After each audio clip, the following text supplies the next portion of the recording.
국민의힘의 한동훈 비대위원장 이 카드가 유력하게 거론이 된다. 이런 내용이 전해지자 어제 더불어민주당의 한 명의 의원이 소셜미디어에 글을 하나 올렸다가 지웠는데 지금은 논란이 되고 있습니다. 그 글을 쓴 민주당 의원은 누구였을까요? 영상으로 확인해 보시죠. 일국의 법무장관이라는 분이 어떻게 이토록 법에 대해서 아무것도 모르는 법맨 같은 소리를 마구잡이로 해야 되는 걸까요? 정말 모자라거나 무식한 게 아니라면 너무너무 뻔뻔합니다.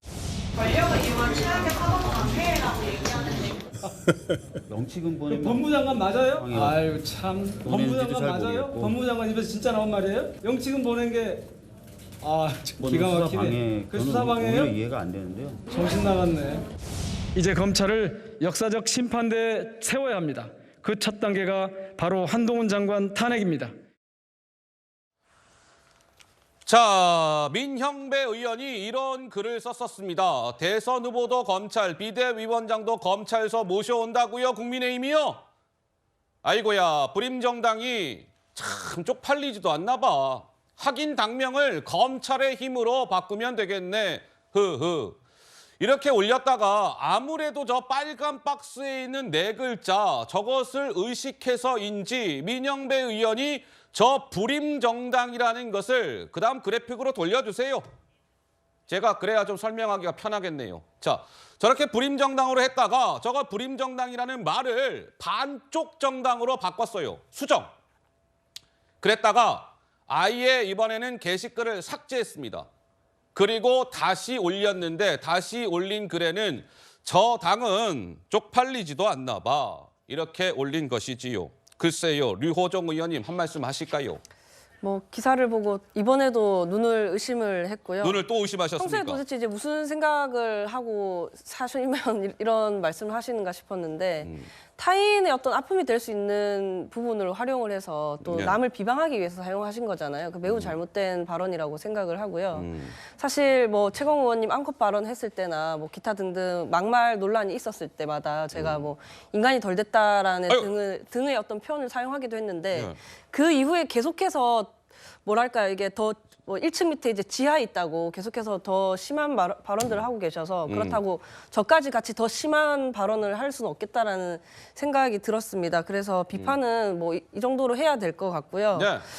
민주당 의원님들이 참 잘못된 습관이 있으신데 무슨 습관이요? 잘못했으면 그냥 잘못했다고 하시면 되는데 깔끔하게 이렇게 사과하면 되는데. 네, 뭐 수정을 하고 아이고. 또 걸리니까 뭐 조작 아이고. 미숙이다라고 또 변명하시고 차라리 그냥 고양이가 썼다고 하시지. 아이고. 굉장히 잘못된 태도로 이 논란을 또 대하고 계신다. 허. 네, 정말 안타깝습니다. 고양이요? 어허. 자, 근데 이제 이런 거죠. 그래서 이제 민형배 의원이 해명을 했습니다. 그 그래픽 준비가 되어 있어요. 이렇게 얘기했습니다. 글을 수정하는 과정에서 조작이 서툴러서 벌어진 일입니다. 처음부터 뭐 불임정당이나 반쪽 정당의 표현을 쓰려고 했던 것은 아닙니다. 이렇게 입장을 올렸는데 서정옥 변호사님 한 말씀 하시죠. 저는 이런 이제 막말 의원보다 민주당을 비판하고 싶어요. 민주당이요? 최강욱 의원이 이제 암컷인가 했잖아요. 암컷. 그때 6개월 정지했습니다. 이미 집행유예로 7년간 못 노는 사람 6개월 이게 징계입니까? 그다음에 더 심한 게 남영희 부원장이에요. 네. 그 안건 발언에 동의했죠. 그런데 부원장직만 사퇴하고 적격 심사를 통과한 거예요. 아이고. 지금 민주당은 예. 막말은 공천심사에 반영하겠다 했는데 누굴 반영했습니까? 이번에 민형배 의원도 또 이게 적격 통과할 거 아닙니까? 예. 저는 이게 바로 습관적으로 민주당 의원들이 계속 막말을 하는 게 아무런 징계나 실질적인 제재가 없는 거죠. 민주당 지도부부터. 이게 결국 저는 모든 게 이재명의 대표의 막말과 대비되니까. 아니 이재명 대표는 형수한테 입에 담지 못할 쌍욕을 하는데 야 이거 가지고 어떻게 내를 자격심사하느냐. 예. 이게 이재명 대표가 기준이 돼버리니 당의 도덕성이 땅이 떨어져 버린 거예요. 어허. 그렇군요. 자, 이제 이런 민형배 의원 지금 얘기를 하고 있는데 이재명 민주당 대표가 이 한동훈 비대위원장에 대해서 이야기를 한 게 있다고 해서요. 제가 좀 잠깐 읽어드릴까요? 뭐 영상은 준비가 안 돼 있어서 보시는 못할 것 같고 오늘 기자들이 물었습니다. 이재명 대표에게 자, 한동훈 장관이 국민의힘의 비대위원장직을 수락했는데 이재명 대표님 어떻게 보십니까? 이렇게 물었더니 이재명 대표 이렇게 답했습니다. 제가 그대로 읽어드릴게요. 비대위원장으로 취임하신 것을 축하드립니다. 집권 여당의 책임자로서의 주어진 책임을 또 임무를 잘 수행해 주시기를 기대합니다. 고맙습니다. 이게 이재명 민주당 대표가 한동훈 국민의힘 비대위원장이 내정이 됐다라고 하고 나온 이재명 대표의 첫 반응이었습니다. 첫 반응. 그렇지요? 축하합니다. 잘 수행해 주시기를 기대합니다. 뭐 이런 그냥 원론적인 그런 입장을 이재명 대표가 밝혔습니다.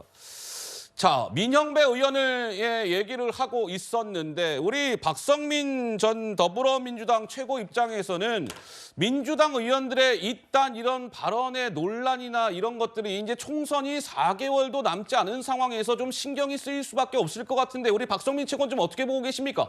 당연히 이제 마음이 좀 불편하죠. 예. 왜냐하면 이제 선거를 앞두고 저런 말 하나하나가 줄 수 있는 영향력이 굉장히 커지는 시기이고, 그리고 선거가 좀 많이 남았다고 하면 모르겠는데 이제 선거가 다가올수록 저런 것들이 결국 쌓이고 쌓여서 당의 이미지를 만드는 과정에도 영향을 미치는 거거든요. 그래서 저는 좀 의원님들께서 예. SNS를 사용하실 때도 그렇고 또는 뭐 여러 가지 기자들 앞에서 공개적으로 발언하실 때도 그렇고 또는 뭐 상임위장이나 본회의장에서 말씀하실 때도 그렇고 좀 행동과 말 하나하나에 신중을 좀 기해 주시는 것이 필요하다. 그러니까 본인의 말 하나가 그냥 단순히 본인의 말 하나로 끝나는 것이 아니라 당 전체에 영향을 줄 수 있는 그러한 영향력을 가져간다라는 거를 좀 다 같이 좀 인지를 했으면 좋겠습니다. 그러려면 일단 네. 제가 봤을 때 이런 막말과 관련해서는 좀 당에서 기강을 잡을 필요가 있는 것이고요. 네. 뭐 공개적으로 경고를 하는 방안도 있을 수 있고 어허. 정말 좀 과한 막말이 나왔을 때에는 그 부분과 관련해서 징계를 검토할 수도 있고 공천에 불이익을 줄 수도 있고 아주 이런 직접적인 페널티를 줬을 때 저는 당에서 이런 발언이나 언행에 있어서 좀 조심성이 더 커질 거라고 생각을 합니다. 그래서 좀 구체적인 조치가 필요할 것으로 보여집니다. 예. 알겠습니다. 자, 저희가 한동훈 비대위원장 내정 소식을 쭉 장시간 짚어드렸습니다. 혹시 추가로 전해지는 내용이 있으면 또 다시 말씀을 드리도록 하고